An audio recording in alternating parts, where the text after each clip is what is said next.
नमस्कार। सत्य हिंदी पे शरद की दो टूक में आपका स्वागत है। मैं हूं शरद प्रधान और आज हम फिर से कुंभ मेले की बात करने जा रहे हैं, क्योंकि कुंभ में जो हो रहा है और जो नहीं हो रहा है वो बहुत ही सिग्निफिकेंट है और आपको जानना और समझना बहुत जरूरी है। जो हो रहा है वो बताया नहीं जा रहा है और जो नहीं हो रहा उसके लिए सरकार जो है वो सिर्फ अपनी बात को दोहराती जा रही है। और ऐसा लग रहा है, जो शुरू में आरोप लगाया गया था कि ये महाकुंभ मेला इस बार सरकार ने केवल वीआईपीज और साधु संतों के लिए रखा है, आम आदमी में के लिए इसमें कोई स्थान नहीं। और यही वजह है कि आपने देखा आज की डेट में जो लोगों ने खुद अपनी आंखों से गिनी है डेड बॉडीज, वो 67-68 बता रहे हैं। उसके अलावा जिस जो खबरें आ रही हैं वो यहां तक आ रही हैं, और कुछ इसमें से सरकारी सूत्र भी हैं, जो दिल्ली के जो एजेंसीज हैं उनका भी कहना है कि लगभग 160-170 लोग इसमें खत्म हो चुके हैं। लेकिन उत्तर प्रदेश की सरकार 30 के ऊपर बढ़ने को राजी नहीं। बढ़ने को राजी का मतलब यह है कि बताया गया था कि बड़ी मुश्किल से मुख्यमंत्री योगी आदित्यनाथ राजी हुए थे कि 30 बता दें, बस उसके बाद वहीं पे सील कर दिया गया। जब बताया गया 30 खत्म हुए हैं और 90 जो है इंजर्ड है। उन 90 में से लगता है कोई भी किसी की भी जान नहीं गई है। बड़ी अच्छी बात है अगर जान नहीं गई है, तो आपको बताने में क्या तकलीफ है। लेकिन ना बताने के पीछे सिर्फ एक ही वजह होती है कि आप सच को छुपा रहे हैं, और वही प्रक्रिया चल रही है। क्योंकि आपने देखा इतना सब कुछ हो गया, और ये केवल इस वजह से हुआ क्योंकि सारा सरकार का फोकस वीआईपी मूवमेंट पे था। लोग, बड़े बड़े लोग आते थे, उनका ख्याल रखा जाता था। बड़े बड़े महामंडलेश्वर, बड़े बड़े साधु संत उनकी सेवा में लगे थे। और मुख्यमंत्री जी ने आज तक इतने लोग जो भी मरे, उनके हिसाब से 30 भी मरे या वो भी नहीं मरे, कम से कम संवेदना तो व्यक्त कर सकते थे। वो केवल उनका ये कहना है कि एक दुर्घटना हो गई थी, और उसको कुछ लोग जो सनातन धर्म के विरोधी हैं उसके पीछे वो साजिश कर रहे हैं कुंभ को बदनाम करने के लिए। अब बताइए आप, अगर आप सच बताएं तो वो कुंभ को बदनाम करना है। वो ये कौन सा सनातन धर्म है इनका, मुझे समझ में नहीं आता, जो ये सिखाता है कि आप सच को छुपाओ अपनी कुर्सी बचाने के लिए, अपनी वाहवाही कराने के लिए। तो ठीक है, आजकल और आपने देखा मेन स्ट्रीम मीडिया में जिस तरीके से तारीफें हो रही हैं अभी भी कि वहां एक घटना हो गई थी, लोग तो मरते रहते हैं, इस ये एटीट्यूड है। और लेकिन देखिए फला जो है उसमें फला अखाड़े में फला फला जो है वो महामंडलेश्वर बन गए, कितनी बढ़िया उनकी उनको वो पहनाया गया। ये स्टोरीज हो रही हैं। मुख्यमंत्री बार बार कह रहे हैं कि साधु संतों ने जो है हमारे ये महाकुंभ को जो है और सुंदर बना दिया, सबने स्नान किया, और अभी भी स्नान सुचारू रूप से चल रहा है। जो व्यवस्था की गई, बताया गया कि व्यवस्था फ्रेश व्यवस्था करी गई है, उसमें बड़ी इंटरेस्टिंग बात है। उसमें अलावा इसके खूब सारी पुलिस फोर्स झोंक दी है। पुलिस फोर्स तो पहले भी कम नहीं थी, लेकिन पुलिस फोर्स को कोई ड्रिल नहीं कराई गई थी, कुछ बताया नहीं गया था। रास्ते आने जाने के एक रखे हुए थे, इसी वजह से उस दिन स्टैम्पीड हुआ, जिसका कि इल्जाम वहां के डीआईजी वैभव कृष्णा ने डाल दिया श्रद्धालुओं पे, ये कहकर के श्रद्धालुओं ने बैरिकेडिंग फांद करके कुचलना शुरू कर दिया। ये शब्द उनके थे उन लोगों को जो वहां पे बैठे हुए थे, ब्रह्म मुहूर्त का इंतजार कर रहे थे नहाने के लिए। तो ये जब एटीट्यूड हो, उसमें ये कहा जाए कि साहब बड़ा अच्छा चल रहा है। हाँ, फॉरेन डिग्नेटरीज बुलाए गए, तमाम एम्बेसीज से लोग आए, एम्बेसडर्स और फर्स्ट सेक्रेटरीज आए हैं, जिनकी खूब बड़ी बड़ी खबरें छपी, और बड़े उनके कोट्स छपे कि कितने खुश हैं वो महाकुंभ को देख करके। ये चल रहा है पूरे टाइम इसी की। और मतलब या तो साधु संत खुश हैं या जो वीआईपी खुश हैं। Vice president of India Dhankhar साहब जो है अपने परिवार के साथ नहा रहे हैं, और मुख्यमंत्री उनको नहलवा रहे हैं, इसकी तस्वीरें छप रही बड़ी बड़ी, और कितने खुश हैं धनखड़ साहब। वहां से उनके उसके तमाम बाइट्स चलाई गई। ये इसी तरीके से जो है अब जितने लोग वहां बड़े बड़े लोग आ रहे हैं उनके लिए व्यवस्था है। और हम आपको दिखाएंगे किस तरीके से जो संगम नोज, जो सबसे ज्यादा सॉट आफ्टर जगह है, जहां सबसे ज्यादा लोग नहाना चाहते हैं, क्योंकि उनको लगता है कि अमृत की वर्षा सबसे ज्यादा वहीं होती है, और अमृत जल की धारा में वहीं ज्यादा मिलता है, जो कि एक गलत धारणा है। लेकिन वह उसमें भी लगभग 50% एरिया वीआईपी के लिए बटा हुआ है और 50% में बाकी आम लोग इस देश के। जी, 45 करोड़ लोग बताए जाते हैं कि वहां उनकी उम्मीद की जा रही थी, तो अभी भी 40 के करीब पहुंच चुके हैं। 40 करोड़ लोग, उनके लिए नहाने की जगह जो है उतनी है जितनी की वीआईपी। और वीआईपी कितने हैं ये आप स्वयं जानते हैं। इसी पे आज हम चर्चा करेंगे और ये हम इस पे हमारे साथ जो हमारे पैनलिस्ट हैं सब बहुत ही जानकार लोग हैं। और एक सुनील शुक्ला जो है वरिष्ठ पत्रकार हैं, जो इलाहाबाद में ही रहते हो, वहीं के रहने वाले हैं। जिस तरीके से वहां पे आंखों देखा हाल वो आपको बताएंगे। हमारे साथ हैं शीतल पी सिंह, जो हमारे साथ आप आए दिन देखते हैं, हमारे साथी हैं वरिष्ठ पत्रकार। और हमारे साथ एक खास मेहमान है डॉक्टर वीएन राय, जो कि रिटायर्ड आईपीएस ऑफिसर हैं, डायरेक्टर जनरल पुलिस के पद से रिटायर हुए हैं, बड़े खुल के अपनी बात कहते हैं, ऑथर भी हैं, वाइस चांसलर भी रह चुके हैं यूनिवर्सिटी के। जिनसे हम पूछेंगे कि जो क्राउड मैनेजमेंट की बात की जा रही है, क्या ज्यादा पुलिस बढ़ा के ही हो पाती है जिस तरीके का दिखा रही है उत्तर प्रदेश सरकार। इससे पहले हम सुनील शुक्ला आपके से जानना चाहेंगे, क्योंकि बताया गया है कि अभी भी लगभग 1000 से ज्यादा लोग गायब हैं। वो जो भूले पाए व्यक्तियों का जो शिविर होता है वहां पे, जो मैंने बहुत दफे देखा है वहां पे जनरली रिकॉर्ड रहता है, लोग मिलाए भी जाते हैं, लोग खो भी जाते हैं। लेकिन जिस तरीके से हमारे पास वीडियो है जो हम आगे चल के आपको दिखाएंगे, जिसमें कि लोर माँ रो रही है बेटी के लिए, बेटी रो रही है पिता के लिए कि उनको हमें उनकी बॉडी दे दीजिए। माँ को क्या जवाब देंगे आप? माँ को मैं क्या जवाब दूं सर। इंसान शरीर से तो हम लोग इतना थक गए हैं, मेला इतना बड़ा है, शरीर से थक गए हैं, मेंटली थक गए हैं, किसी तरह से कुछ समझ में नहीं आ रहा है। बोला जा रहा, वहाँ का प्रशासन ही बोल रहा कि 2500 से 3000 आदमी मरा है और सबको गायब कर दिया गया है कि मेला में बैंड ना लगे, यहाँ मुआवजा ना देना पड़े। तो हमको कुछ नहीं चाहिए, जिस भी हाल में मेरे पापा है बस हमको लौटा दिया जाए और हमको कुछ नहीं चाहिए। यहाँ से हमको कुछ नहीं लेके जाना है, वो मिल जाए। मेरे घर के इकलौते का जीवन है और उनके अलावा हम लोग का कोई नहीं है। हम लोग क्या करें, हर एक दिन घुट घुट के मर रहे हैं। सिर्फ आम लोग के लिए कोई व्यवस्था नहीं, सिर्फ बाबाओं के लिए व्यवस्था है, वीआईपी लोग के लिए व्यवस्था है। यहाँ पे आम जनता के लिए कोई व्यवस्था नहीं। आज योगी जी आने वाले हैं हॉस्पिटल में।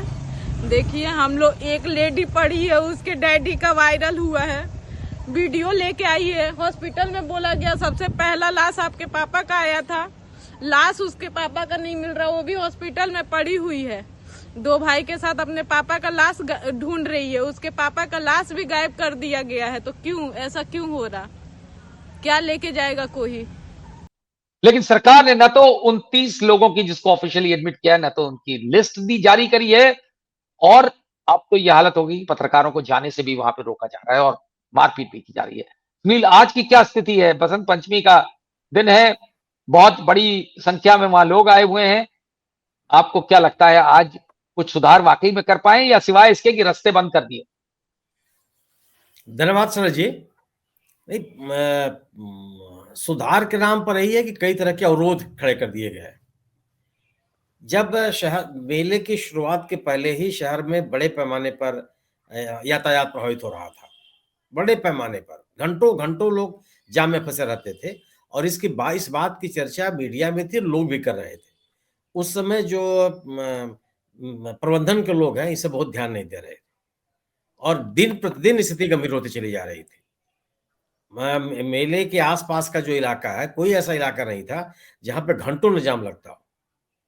जब इस दुर्घटना के बाद ये चेते हैं तो इस तरह की सुविधाएं हो गई कि सुविधा के नाम पर असुविधा बढ़ गई लोगों की। जगह जगह डाइवर्जन, भाई डाइवर्जन आप कीजिए, लेकिन डाइवर्जन के बाद वो व्यक्ति जो जाएगा वो किस रास्ते से जाएगा, ये कोई बताने वाला तो हो, कोई संकेतक तो हो। वहां आपने डाइवर्ट कर दिया कि नहीं, इस रास्ते से नहीं, आप इस रास्ते से जाइए, आगे जाके फिर वो रास्ता बंद है, किधर ले जाएंगे आप? ये कोई बात तो करे वहां। और अगर आपने 11 बजे रात को एक आपने कह दिया कि साहब वापसी का मार्ग है, तो रात को 11 बजे कौन वापस आ रहा है अभी? अगर कोई, आप तो इस बात को आपको रिव्यू करना चाहिए कि अगर कोई मार्ग खाली है, उस पे आवाजाही लगभग कम है या अपेक्षित संख्या में लोग वहां पे नहीं है, तो कम से कम जो लोग आ रहे हैं अगर उनकी तादाद ज्यादा है तो कोई रास्ता निकालेंगे कि नहीं निकालेंगे आप? कि कागज पे आपने तय कर लिया कि नहीं ये तो वापसी का मार्ग होगा, तो अब जाने नहीं देंगे किसी को, भले वो एकदम सन्नाटा पड़ा हुआ हो वहां। आप और उन रास्तों से, ऐसे रास्ते से भेज देंगे जो जो प्रचलित रास्ते ही नहीं है, आवाजाही वहां नहीं होती।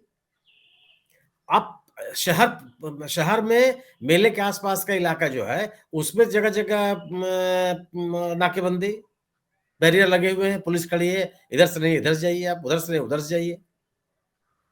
उस मेले के अलावा, मेले में आने वाले तीर्थयात्रियों, शरणार्थियों के अलावा वो शहर का आम नागरिक भी तो है। अगर वो आम नागरिक तो अपने घरों से निकलेगा कि नहीं निकलेगा? उनको आप फैसिलिटेट करेंगे कि नहीं करेंगे?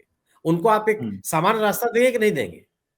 इस जो घटना खोए के हुए बाद लोग हैं, सुनील शुक्ला जी, जो खोए हुए लोग हैं, इनकी क्या खोए हुए स्थिति है? लोग, क्योंकि मैं ऐसा उस पे आ रहा ऐसा था। शक इसमें होता है जो खो गए हैं उनमें से जाहिर है, क्योंकि घर भी वो नहीं पहुंचे हैं, तो लोग यही शक कर रहे हैं कि वो क्या भगवान को प्यारे हो गए और सरकार ने उनकी लाशें रफा दफा कर दी। ये शक नहीं पैदा होता नहीं, ये इस तरह के अंदेशे तो व्यक्त किए जा रहे हैं, है। लेकिन सवाल है कि इसका किसी के पास कोई प्रमाण तो है नहीं। हम्म, और सर, यह लोगों का अंदेशा और घट करता जाएगा अगर साफ गोई से बात नहीं कही जाएगी। हाँ, अगर किसी पार्किंग प्लेस पर कोई गाड़ी खड़ी है पिछले कई दिनों से, हम्म, धूल धूसरित हो चुकी है वो, तो किसकी है? अभी तक वो व्यक्ति क्यों नहीं लेने के लिए आया? ये सवाल पैदा होगा कि नहीं होगा? और अगर वो गाड़ी खड़ी है और आप भी जांच नहीं करते, भाई आपको जानने की कोशिश करनी चाहिए कि आखिर ये गाड़ी इतने दिन से क्यों खड़ी है।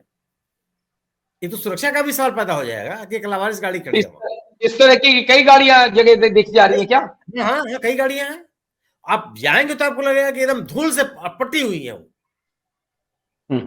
अगर अगर कोई ऐसा व्यक्ति है जो मेले की समझ गया। शुरुआत में आ जी गया, जी। वो अपने वाहनों को कैंप तक लेके चला जाता है, लोग जाने भी देते हैं। और जब स्नान पर्वों के दिन जो वाहन रोके जाते हैं, वो लोग आते हैं, स्नान करते हैं, चले जाते हैं, और लगातार वो गाड़ियां खड़ी हैं।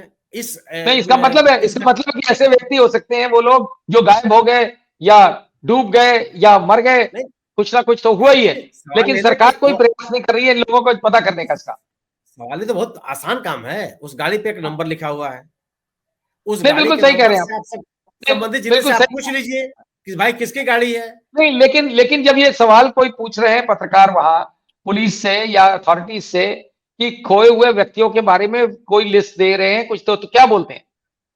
नहीं, जवाब क्या मिलता है? कोई अधिकृत बयान नहीं है।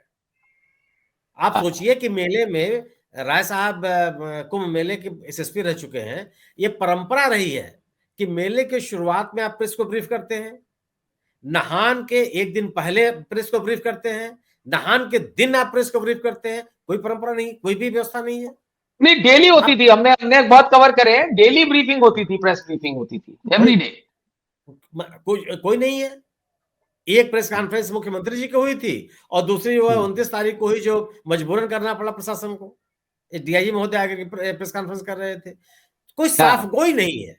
आप और इन चीजों के साफ साफ तरीके न बताने से जो लोगों के मन में आशंकाएं हैं और घनीभूत होती चली जा रही है। अगर अगर अगर उस जगह, अगर आपने इतना मलबा हटाया है, मलबा हटाते हुए लोगों ने देखा है, कई ट्रैक्टर मलबा हटा, तो 2-4 आदमी का तो नहीं हो सकता, 15-20 लोगों का तो नहीं हो सकता वो। और इस बात में को साफ तरीके से रखने का दायित्व प्रशासन के ऊपर है, सरकार के ऊपर है। बिल्कुल। इस घटना के एक बाद एक और चीज सुनील, आज एक और वीडियो जो है वायरल हुआ है, हम ये भी दिखलाएंगे उसको थोड़ी देर में। उसमें दिख रहा है कि वहां पे जिस तरह योगी आदित्यनाथ तो एक ही रट लगाए हुए हैं कि सनातन धर्म के विरोधियों ने किया और कोई साजिश कर रहे हैं सनातन धर्म पे। वहां पे एक साहब हैं, कोई साधु हैं या क्या है, जो बेच रहे हैं हथियार, तलवारें, फरसे, बल्लम, इस तरीके की चीजें, भाले बेच रहे हैं और खुलेआम कह रहे हैं कि ये आपको इसलिए दिया जा रहा है कि आप सनातन धर्म की रक्षा करें और आप क्या उसका लाइसेंस भी दिया जाएगा, आपको इस्तेमाल करना भी सिखाया जाएगा।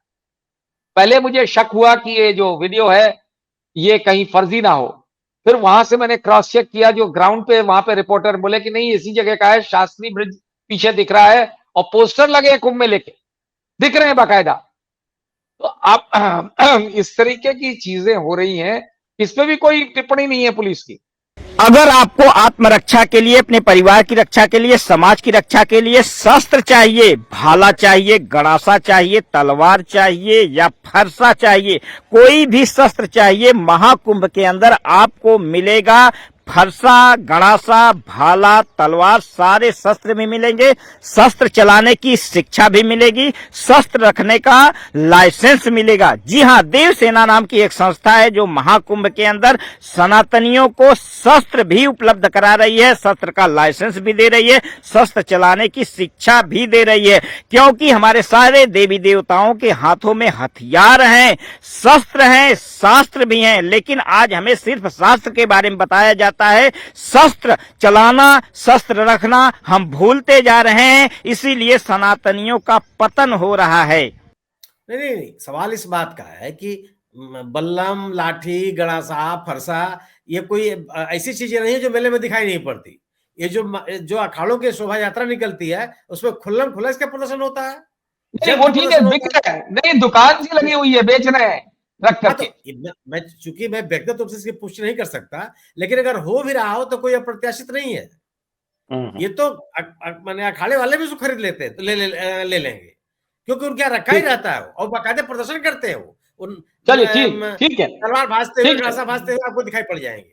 नहीं ठीक है, और बिल्कुल ठीक है। सनातन के नाम पे कुछ भी कर सकते हैं लोग। हाँ हाँ शीतल, ये कहां तक ये चल, ठीक है बात मान ली कि भाई तुम अखाड़े वाले रखते हैं हथियार तो फिर बिक रहे हैं, तो उसमें कौन सी बड़ी बात है जो सुनील शुक्ला कह रहे हैं। लेकिन आपको लगता है ये कौन सा तरीका है सनातन धर्म की रक्षा करने का? और ये बार बार जो मुख्यमंत्री द्वारा दोहराया जाता है, तो सनातन धर्म के नाम पर ये इस तरीके के रैकेट होंगे, ये तो रैकेट ही कहेंगे इसको। हथियार खुलेआम बिकना भी हम राय साहब के पास तो लास्ट में पूछेंगे, लेकिन आपको क्या लगता है ये होना, लाशें गायब होना, उसका कुछ पता नहीं है, कितने लोग जिंदा हैं, मर गए, जो खो गए थे, कुछ नहीं पता है, ये क्या रहा है, ये कौन सा तरीका है कुंभ मेले चलाने का? देखिए, जब व्यवस्था जवाबदेही विहीन हो जाती है जैसी इस समय है, कि वो किसी चीज की कोई जवाबदेही किसकी है कुछ पता ही नहीं है, सब चीजें ब्लॉक कर दी गई हैं। और ये आपसे और सबसे अपेक्षा की जा रही है कि जो सरकार नहीं कह रही है, कहलवा रही है, उस सबको मानिए। सरकार इस समय पूरी की पूरी अविमुक्तेश्वरानंद साहब से लड़ रही है। उनके खिलाफ मेमे बनाए जाना, उनको खारिज करना कि वो शंकराचार्य ही नहीं है, ये सब कोशिश हो रही है। इस तरह के कई और लोगों ने जिन्होंने इस तरह की बात कही है, वहां अव्यवस्था को लेके पूरा प्रशासन, प्रचार तंत्र उनसे लड़ने में लगा हुआ है। उसी तरह से वो मीडिया के उन हिस्सों से लड़ने में लगा हुआ है जिन्होंने अपनी रिपोर्टिंग के जरिए वहां जो कुछ हुआ उसके बारे में प्रकाश डाला। बाकी तो सिर्फ एक ही चीज चाहते थे, जैसा उन्होंने इन्फ्लुएंसर्स खरीद के और एक इवेंट मैनेज करते समय जैसा होता है कि सब कुछ पॉजिटिव दिखाया जाए, सब कुछ उस प्रचार के अनुकूल हो जो कार्यक्रम शुरू करने से पहले किया जाता है, और फिर उसी धारा को आगे बढ़ाया जाए। उसमें यह था कि ये कोई रिकॉर्ड इवेंट हो रहा है जिसमें 45 करोड़ लोग आएंगे, और ये इसकी व्यवस्था ऐसी हुई है जो न भूतो न भविष्य थी। चप्पे चप्पे पर कैमरे लगे हैं और वो आंख लगी हुई है, डिजिटल मॉनिटरिंग हो रही है। मतलब पश्चिमी देशों वगैरह में जिस तरह से इस तरह की किसी इवेंट को करने के लिए जो नियंत्रण का फार्मूला हो, वो सारे अवयव कह दिए गए थे। अमल में हमने क्या देखा? अमल में हमने देखा कि झूसी वाली घटना हो और चाहे ये मुख्य घटना, इन दोनों में वहां पर उस समय रात के वक्त बहुत ही कम पुलिस बल था। झूसी में तो सिर्फ 2 स्त्रियां थीं, पुलिस की 2 सिर्फ महिला सिपाही थी जो चिल्ला रही थी बेचारी। उनके भी वीडियो है कि वो हाँ, वो मांग रही हैं कि अतिरिक्त फोर्स भेजी जाए, वो चीजें उनके हाथ से बाहर निकल गई। दूसरी तरफ हम देख रहे हैं दूसरे वीडियोज में कि 2-3 सिपाही बेचारे या हेड कांस्टेबल्स कोशिश कर रहे हैं लाखों की भीड़ को वहां संगम पर स्टैम्पीड न होने देने से अंतिम कोशिश करते हुए। यानी उस समय जहां पर जरूरत थी, हमने उस प्रबंधन को नदारद पाया। हम उस प्रबंधन को हर जगह वहां पा रहे थे, जहां अनिल अंबानी आ रहे हों, या वो हेमा मालिनी आ रही हों, या वो इस तरह के महामंडलेश्वर वगैरह बहुत सारे हैं, बहुत सारे बाबा वगैरह आ रहे थे, इन सब के लिए जिस तरह से अडानी भी व्यवस्था है, की गई हाँ। थी, और सारे बड़े राजनेता सबका क्यों लगा हुआ था, देश के गृह मंत्री, देश के उपराष्ट्रपति, देश की राष्ट्रपति के बारे में भी एक डेट कही गई थी, प्रधानमंत्री के बारे में भी एक डेट कही गई थी, और इसके अलावा अन्य पूरा मंत्रिमंडल कई बार, और स्वयं मुख्यमंत्री तो अनेकों बार। इतना लूज तो कोई मुख्यमंत्री किसी इस तरह के कार्यक्रम में कभी इसके पहले उपलब्धि नहीं हुआ। ये तो लगा कि लखनऊ की जगह वहीं बैठे हुए हैं। मेरा ख्याल है 10-11 बार ये वहां पहुंचे। इतना नहीं तो वो बताना चाह रहे हैं ना कि और कोई मुख्यमंत्री सनातनी नहीं था, बाकी सब सनातन विरोधी थे, तो यही बेचारे तो इस सब से जो कुछ हो सकता था, जो दुर्व्यवस्था हो सकती थी, वैसी हुई। और असलियत में ये पाया गया कि जो टीम इन्होंने सेलेक्ट की, मतलब आसपास के जो ऑफिसर्स हैं, वो टीम इस तरह के इतने बड़े आयोजन को, जिसके पीछे इतना बड़ा प्रोपेगेंडा था, उसके हिसाब से अरेंज करने में पूरी तरह से असफल हुई। इतना खराब किसी कुंभ का संचालन हम लोगों ने 4-5 तो देख ही लिए अपनी उम्र में। इस तरह से हमने दुर्घटनाएं हुई, लेकिन कभी भी हम लोगों के समय में मुख्य स्थान पे नहीं हुई। नेहरू जी के जमाने में जब हुई थी, तब संसद में बाकायदा इसको लेके नेहरू जी वगैरह ने बयान दिया था, बड़ी शर्मिंदगी हुई थी, कुछ फैसले लिए गए थे, उन पे भविष्य में अमल हुआ। इस समय तो संसद में भी लाठी चल रही है, बाहर जाओ हो रहा है, विधानसभा का कोई प्रश्न नहीं है, मुख्यमंत्री जी से आप कुछ पूछ नहीं सकते, किसी और से कोई जवाब मिल नहीं सकता। सब एक तरफ से एक दीवार खड़ी कर दी गई है, और जो उन्होंने एक बार कह दिया उसको अंतिम सच मानने को बाकी सबको मजबूर किया जा रहा है। लेकिन वहां से जो वीडियोस आ रहे हैं, असंख्य स्त्रियां, बच्चे, पुरुष अपने परिजनों को ढूंढते हुए रोते बिलखते विभिन्न समाचार माध्यमों में, खासकर यूट्यूब माध्यमों में अपने वीडियोस उनके आ रहे हैं। उससे पता लग रहा है कि वहां दरअसल हो क्या रहा है और हुआ क्या है। और बाकी तो अब झूसी वाली घटना का तो कोई संज्ञान ही लेने वाला नहीं है। ये तो कमाल है भाई। और तो इस शीतल, तरह कुछ ये भी पता लगा है कि झूसी जैसी घटना 3 जगह और भी हुई है, हाँ, जिसका किसी के पास, हाँ, ये लोग बता रहे हैं। और ये दैनिक स्वयं, भास्कर के अनुसार 5 जगह छिटपुट घटनाएं हुई हैं, जिसमें एक महामंडलेश्वर की कार से 5 लोगों के कुचल के मारे जाने की भी घटना शामिल है, और 3 जगह स्टैम्पीड जैसी घटना हुई है, जिसमें झूसी की भी घटना शामिल है। तो ये सब है। अब ये सब अजीब हो रहा है कि एक पॉन्टून ब्रिज भी धंस गया था, जिसमें कि लोग दबे हुए, वीडियो देखा है हमने, आपने भी देखा होगा। वो पुराना था। अच्छा, वो एक उसमें थोड़ी सी हाथ, देखिए, मिसचीफ भी होता है, इसमें कोई शक नहीं अच्छा, कि शरारती अच्छा, लोग ऐसी परिस्थिति में सही नहीं है। नहीं, वो अच्छा, पुराने वीडियोस को लाके आज का बता के डाल देते हैं, और वो सब ये देखिए, वो तो हर बड़ी तरह गलत के है। लोग मौजूद है। लेकिन हम जिनकी पुष्टि हो सकी है उनकी बात करते। दूसरे हाँ, 30 आपने ये पुल बनाए थे, इनमें से किसी का इस्तेमाल नहीं हुआ, लेकिन इनमें पब्लिक एक्सचेकर का बहुत बड़ा पैसा खर्च हुआ होगा। नहीं तो नहीं, ये इस्तेमाल किस हुआ कम, कुछ बंद कर दिए गए थे, कुछ नहीं खोले गए, नहीं कुछ बंद ज्यादा थे। कुछ नहीं, मैं खुद गया था तब सारे बंद थे, सारे। इनका इस्तेमाल नहीं हुआ है।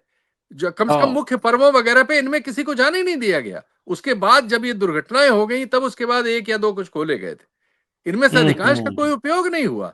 ये तो अजीब है कि इससे ऐसा लगता है कि ये पूरा जो संयोजन था, उसमें बड़ी भारी त्रुटि थी, और एडहॉक फैसले लिए गए होंगे, जैसे फैसले अब लिए जा रहे हैं। उससे उनकी योग्यता का पता लगता है कि जो एडमिनिस्ट्रेटिव योग्यता इसमें जरूरी थी, वो अनुपस्थित थी, और बहुत एडहॉक फैसले हुए, और उन्होंने इस तरह की हालत को जन्म दिया, जिसको अब लीपने की कोशिश करता हुआ पूरा प्रशासन हमें मिल रहा है, जो असंभव है। लेकिन मुझे लगता है कि इससे ज्यादा बर्बाद किसी इतने बड़े आयोजन को इससे पहले किसी प्रशासन ने नहीं किया होगा। नहीं, और जितने जितने भी राय साहब, के आपके पास समाने से पहले मैं आपको एक दो चीजें बता दें। और आपने तो पहले, जब आप स्वयं रह चुके हैं एसएसपी मेला, तो आप जानते हैं पहले हमेशा साइनेजेस लगते थे, एरो बने रहते थे, ये उसका बस अड्डे का रास्ता है, रेलवे स्टेशन का रास्ता है, और आने और जाने की सड़कें हमेशा अलग होती थी। मैंने 5 मेले वहां कवर किए हैं, और एक हरिद्वार में 6। तो लेकिन ये जो जितनी, ये जो आज के स्नान के लिए व्यवस्था जो की गई है पिछले 2 दिनों में, अब साइनेजेस लगाए गए हैं।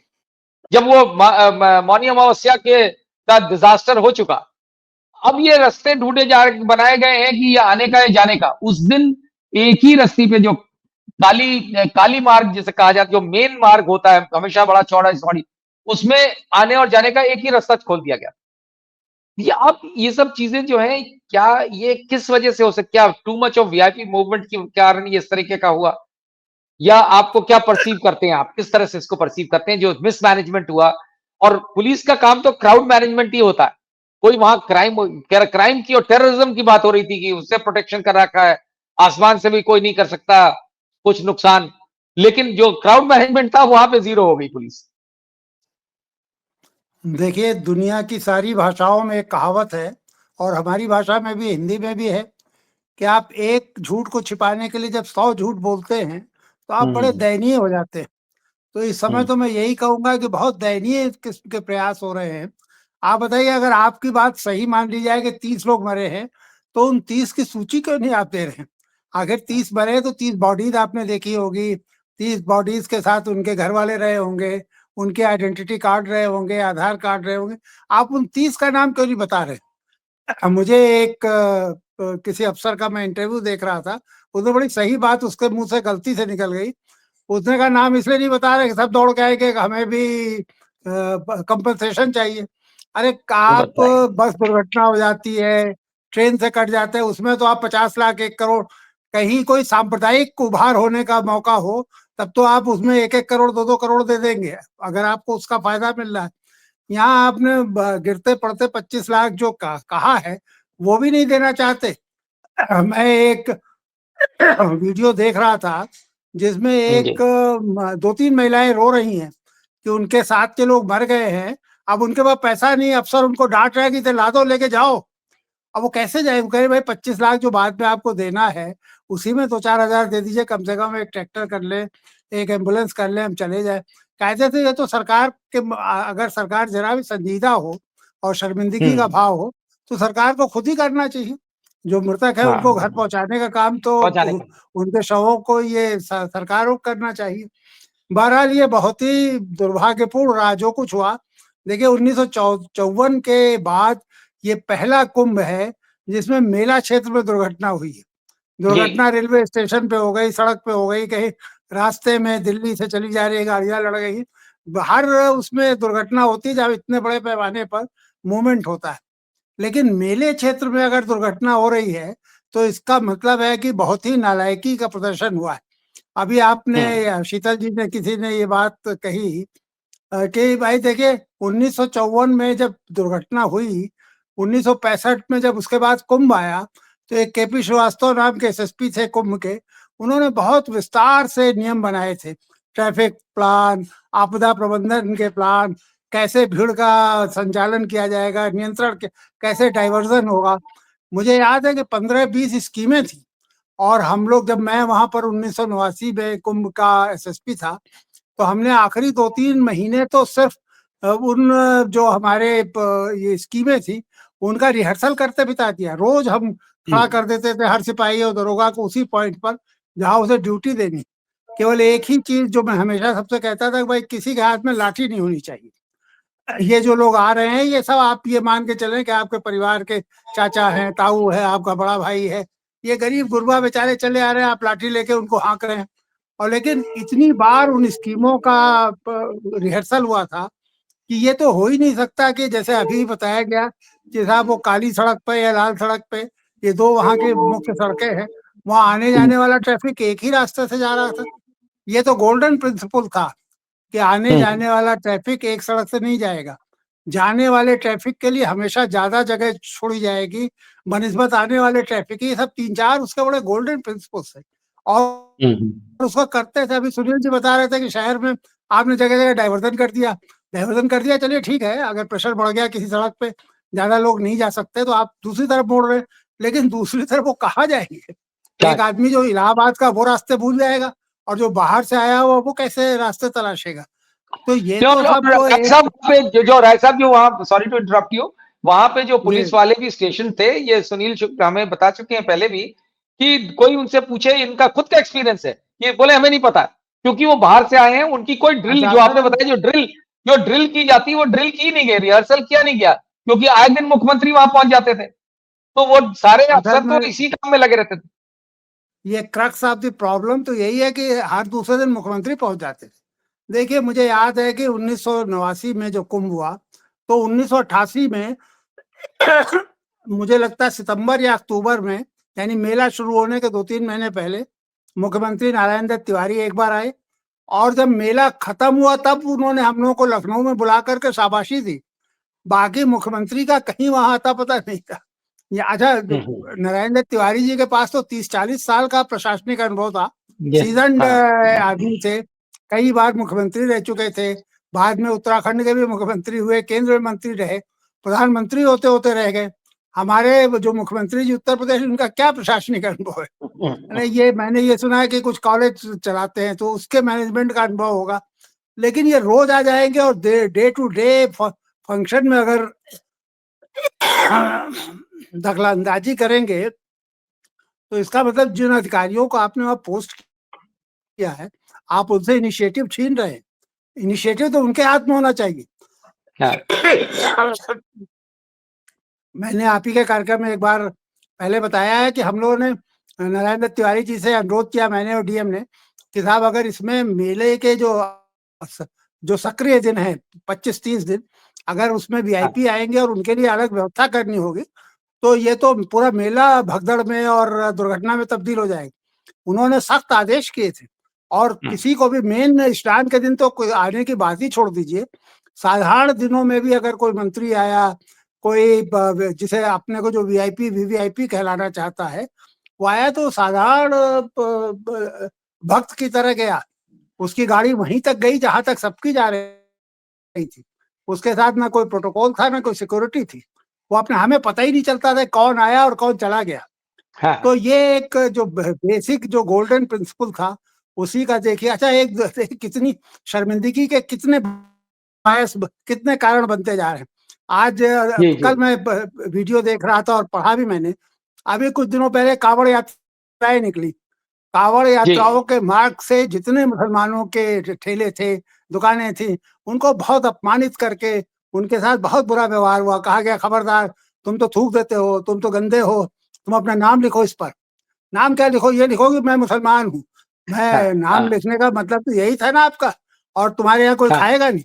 और अब आपको शर्मिंदगी नहीं हो रही है कि जब ये परेशानी में पड़े हमारे तीर्थयात्री, लौटते हुए यात्रियों के लिए इलाहाबाद से मुसलमानों ने मस्जिदों के रास्ते दरवाजे खोले, उनके जो दरगाहें थी वहां खोले, उनके जो कॉलेजेस थे वहां दरवाजा, और वहां उनको खिलाया पिलाया,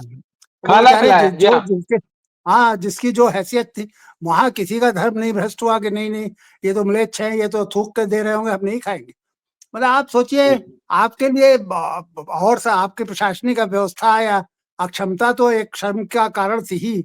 आप इस पे शर्मिंदगी उठाइए, और कम से कम आप भविष्य में तो हिंदू मुसलमान का खेल बंद करिए।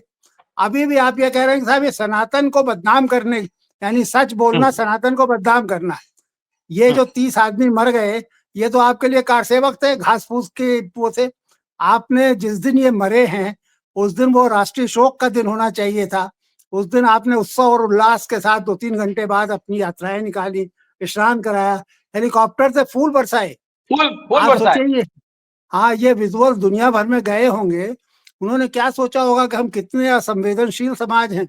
हमारे यहाँ अब मैं इन्हीं की फिगर बांध लेता हूँ कि 30 ही मरे। 30 क्या छोटी संख्या होती है? जिनके घर उजड़ गए, आप उनको सोचिए उनके दिल पे क्या गुजर रही होगी जब वो देख रहे होंगे कि उनको तो लाश नहीं मिल रही है और रोते पीटते घूम रहे हैं, और ऊपर से फूल बरसाए जा रहे हैं। तो ये तो हम बहुत ही असंवेदनशील समाज का, जिसको आप बार बार सनातनी सनातनी कह करके, पता नहीं किस परंपरा, सनातनी परंपरा तो ये होनी चाहिए थी जिसमें सद्भाव होता, जिसमें प्रेम होता, जिसमें अपने जो आपके, और चलिए विधर्मी हैं, दूसरे धर्म वाले, उनके लिए आपके मन में दुख नहीं है, तो इनके लिए तो दुख होना चाहिए था आपके लिए, आपके मन में। बहरहाल ये मुझे लगता है कि 1954 के बाद ये सबसे खराब प्रबंधन के लिए याद किए जाने वाला कुंभ होगा। ये तो बहुत ही शर्मनाक। लेकिन शीतल, क्योंकि आपको जाना है, बस आपसे एक लास्ट जाने से पहले एक इस पे प्रकाश डालिए कि अगर ये ऐसी स्थिति बनी रही और पता ही नहीं लगा कितने लोग गायब हुए हैं, क्योंकि सरकार बताने को राजी नहीं है, आपको नहीं लगता है कि जो योगी आदित्यनाथ ने जो सनातन विरोधी बात में कहा कि सनातन विरोधी लोगों ने किया और साजिश है सनातन को बदनाम करने के लिए, ये जो जुडिशियल इंक्वायरी ऑर्डर हुई है, जो खानापूरी करने के लिए की गई है मेरी नजर में, उसमें अभी से ही अगर मुख्यमंत्री अपनी ओपिनियन बताए दे रहा है तो उसमें यही आएगा फाइंडिंग। भाई एक तरीके से इन्फ्लुएंस हो रही है वो इंक्वायरी। नहीं, कोई शक ही नहीं, जब इंक्वायरी करने वाले लोगों का चुनाव इसी विधि से किया गया है, जब उसमें कोई पारदर्शिता नहीं है, कोई मतलब अब असभ्यता की सीमाएं हैं सब। और जैसा राय साहब ने तो बहुत बढ़िया और बहुत मार्मिक ढंग से बता बहुत दिया बढ़िया। कि जिसके यहाँ 30 लोगों की लाश पड़ी हो, जो स्वीकृत है आपके हिसाब से, ये फूल बरसाने का वक्त है कि आप उसके ऊपर फूल बरसा रहे हैं और हंस रहे हैं और ठठाके लगा रहे हैं और बयान दिलवा रहे हैं इधर से लाके प्रायोजित। कोई जगह जगह से शर्म नहीं। प्रायोजित। मतलब इससे ज्यादा बेशर्मी, इसीलिए तो अभी फोर्ब्स की लिस्ट आई है, 10 पावरफुल देशों में आज ही आई है फोर्ब्स की लिस्ट, भारत का नाम नहीं है। हाँ 10 दुनिया के पावरफुल देशों में भारत का नाम नहीं है। सऊदी अरब का है, इजराइल का है, एशिया के 6-5 देशों का नाम है, भारत का नहीं है। तो ये झूठ की जो मीनार खड़ी की गई है, कितने दिन तक, कहां तक? उसके और दुर्भाग्य उसके है कि ये एक जवाब में परंपरा बन गई। उसके जवाब में जो गोदी मीडिया है वो कह रहा है भारत विश्व गुरु है। वो गोदी मीडिया ही कहेगा, बाकी सारा सब जगह से आपको जो वही सब मिलेगा जो मिल रहा है, लेकिन गोदी मीडिया तो भाई कह लीजिए वेपनाइज कर चुके हैं। इजाजत लूंगा। हाँ नहीं नहीं आप चलें। सुनील, आपने आपने इतना सब कुछ खुद एक्सपीरियंस किया है और वहां देखा है, आपको उम्मीद है, ठीक है आज जैसी भी वो हो, ये शाम तक पता लगेगा कि क्या रहा, कहीं कुछ हुआ तो नहीं, क्योंकि इतना ज्यादा शिकंजा कस दिया गया है और लोकल मीडिया को काम करना वहां नामुमकिन सा हो गया है। जो लोग जाकर के बॉडीज की पिक्चर्स लाए थे, अब तो उनकी मारपीट हुई है उनके साथ। कोई आज इस तरीके का इंसिडेंट होता है या नहीं होता है तो खैर आपको पता लग जाएगा। लेकिन क्या आप उम्मीद करते हैं कि इससे जो अभी अभी ठीक है, एक मुख्य स्नान आज है, अभी भी माघी पूर्णिमा का स्नान है, महाशिवरात्रि है, तो आपको लगता है कि आगे चल के उम्मीद की जा सकती है कि सरकार को होश आएगा और कुछ सुधार वाकई में हो जाएगा जमीन पे, और कहीं ना कहीं से संवेदना जाहिर होगी उन लोगों के लिए जिनकी जानें चली गई और सरकार के निगलेक्ट की वजह से गई। नहीं, जो संवेदनाएं आज नहीं दिख रही हैं वो कल कहां से आ जाएंगी? कौन से कारण हो जाएंगे उसके? और आज ऐसे कौन से कारण नहीं है कि वो संवेदना नहीं दिखनी चाहिए? तात्कालिक रूप से इस तरह के जनहानि पर तो तात्कालिक संवेदना आनी चाहिए ना। कोई सोच समझ करके गुणागणित के साथ संवेदनाएं आती नहीं है कि आप आने वाले दिनों में इसकी उम्मीद करें, तो तत्काल आ जाना चाहिए था।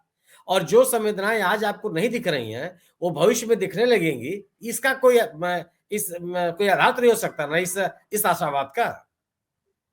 रही बात है कि ठीक है, मैंने ईश्वर न करे कि कोई दुर्घटना फिर हो। आज भी जो स्थान चल रहा है अभी तक किसी अप्रिय घटना की खबर नहीं है, ठीक ठाक चल रहा है वो। लेकिन सवाल इस बात का है कि प्रबंधन का मतलब क्या होता है? प्रबंधन का मतलब कि उस कार्यक्रम में शामिल होने वाले लोगों को फैसिलिटेट करना, उनको उनको सुविधाएं प्रदान करना, अवरोध पैदा करना तो नहीं होता।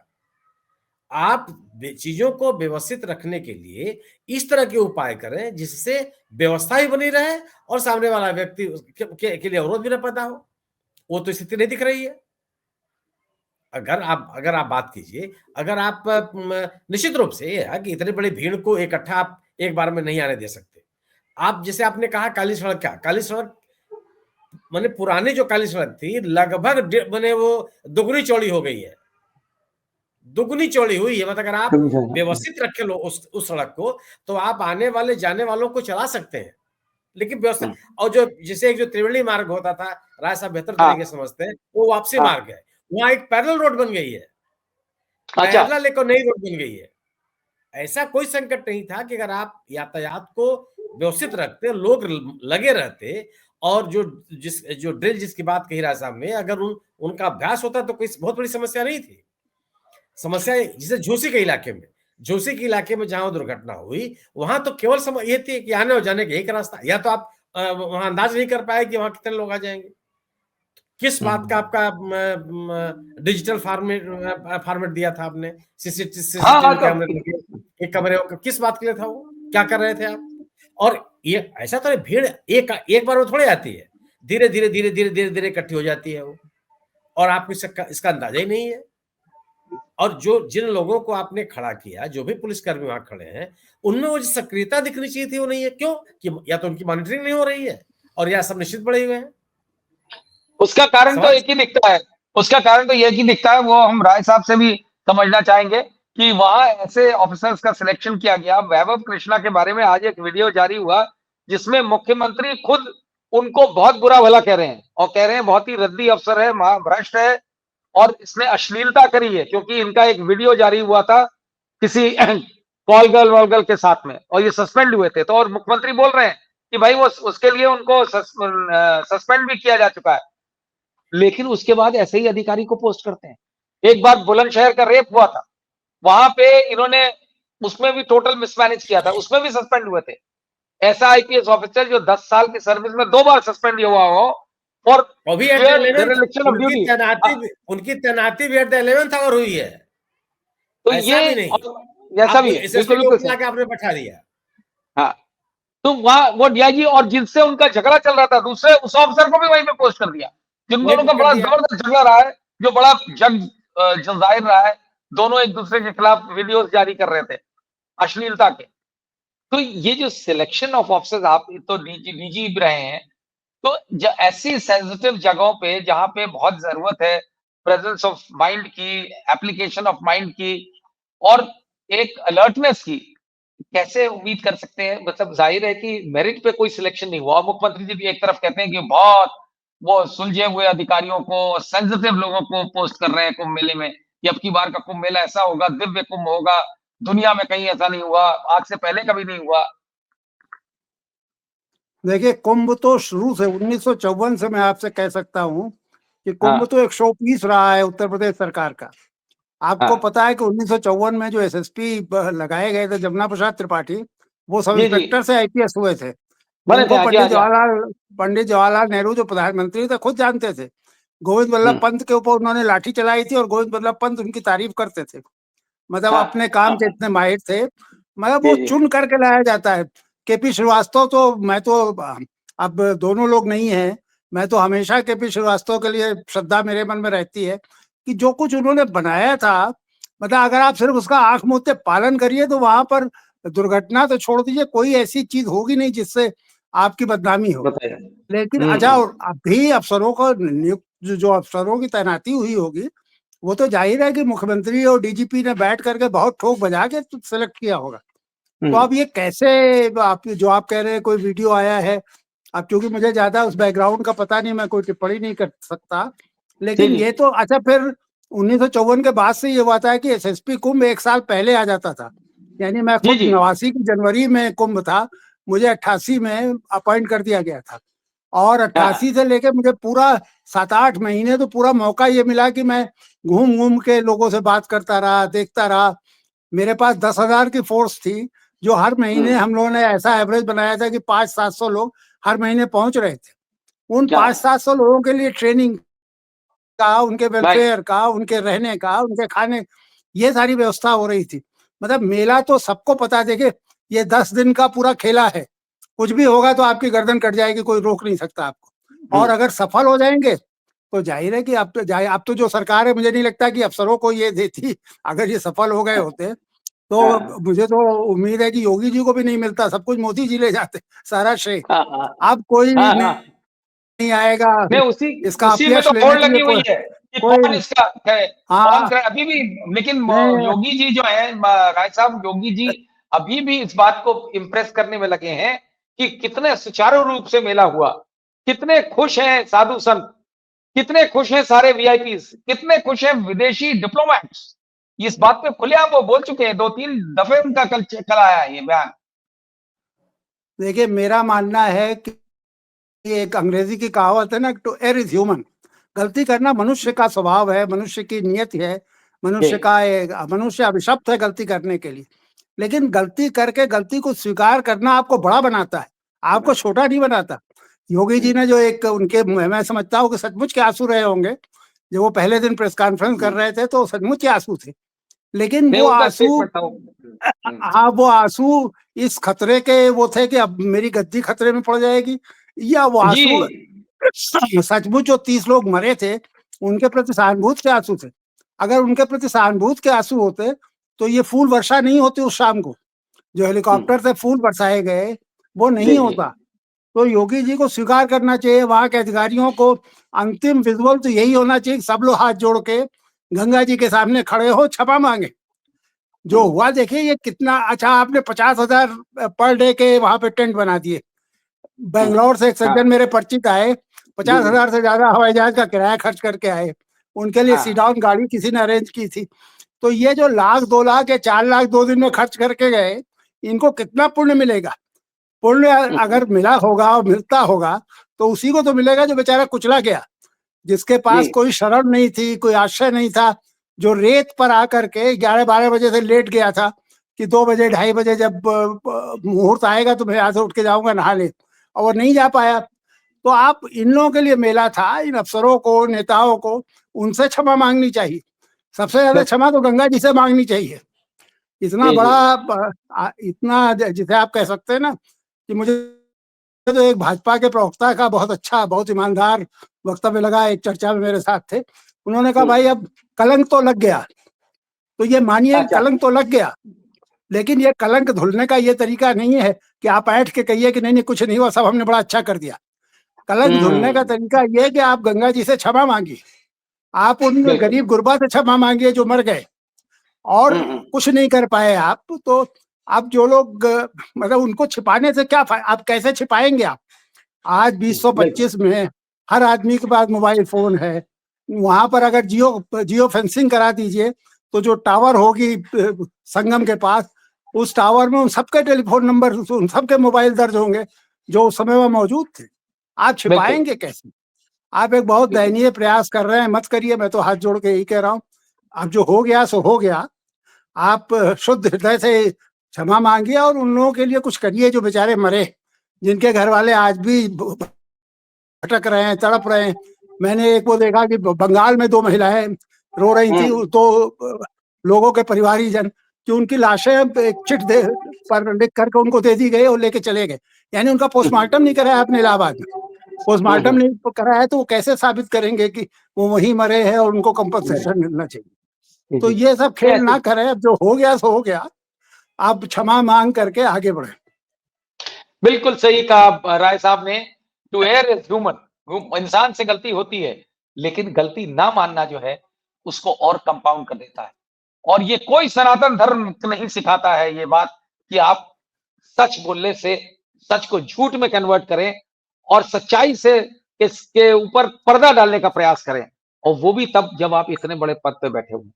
मुख्यमंत्री जी को मुझे लगता है कि शायद होश आ जाए। आम आदमी लोगों की जान तो वापस नहीं आ सकती, लेकिन कम से कम आपकी संवेदना तो जा सकती है उनके लिए। और झूठ बोल करके आप उन लोगों को बढ़ावा दे रहे हैं जिन लोगों ने आपको डुबोया है, क्योंकि ये जहां जो कुछ हुआ मिसमैनेजमेंट की वजह से हुआ, और उसके ऊपर अगर आप पर्दा डालेंगे तो आप किसी का और का नुकसान नहीं करेंगे, अपना ही करेंगे। लेकिन यही हो रहा है, वही चल रही है एक्सरसाइज छुपाने की, खबर दबाने की, और बड़ी खुशी से बताया जा रहा है कि कितना बढ़िया मेला संपन्न हो गया। इसमें वाकई में जो राय साहब ने कहा कि कम से कम इसमें शर्म आनी चाहिए और इसमें क्षमा मांगनी चाहिए। आज के लिए इतना ही। आप सबका हमारे साथ इस डिबेट में जुड़ने के लिए बहुत बहुत धन्यवाद। नमस्कार।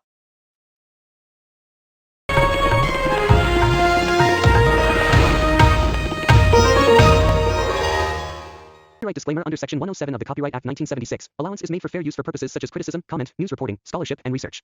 Fair use is a use permitted by copyright statute that might otherwise be infringing.